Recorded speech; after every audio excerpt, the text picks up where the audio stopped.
The November election is less than a month away now, and early voting starts October 21st. You have 2 full weeks to cast a ballot before Election Day. But thinking ahead, could your voting access expand? And what would that mean for election security?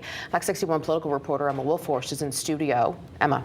Sarah, Bren, this is the first presidential and general election with early voting here in Connecticut, and you're going to want to check your voter registration status now. You can do so easily online or via mail, make any address or party changes, any updates, or even register for the very first time, just as long as you do so before the 18th. If not, though, you can still do that in person. I spoke this afternoon with chair of the state legislature's elections committee, State Representative Matt Blumenthal. We were the 4th to last state to adopt early in-person voting. Not for nothing are we called the land of steady habits, but I'm glad we're finally making this available to the public.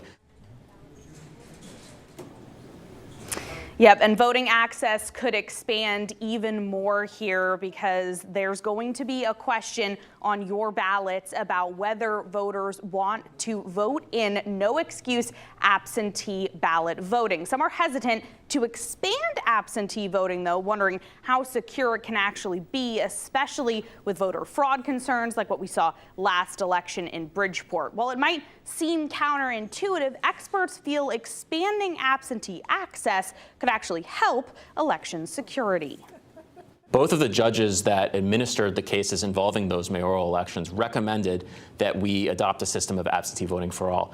That's because our complex, narrow system creates lots of opportunities, first of all, for people to be confused or deterred from voting absentee, but also opportunities for unethical operatives to perhaps deceive people into voting when they shouldn't. Now, voter fraud and irregularity cases are still very rare here, and lawmakers have recently put more measures into place, like video surveillance of all drop boxes and better ballot tracking. You can see our full conversation, though, with Representative Blumenthal this Sunday at 10 a.m. right here on The Real Story. Sarah, Bren.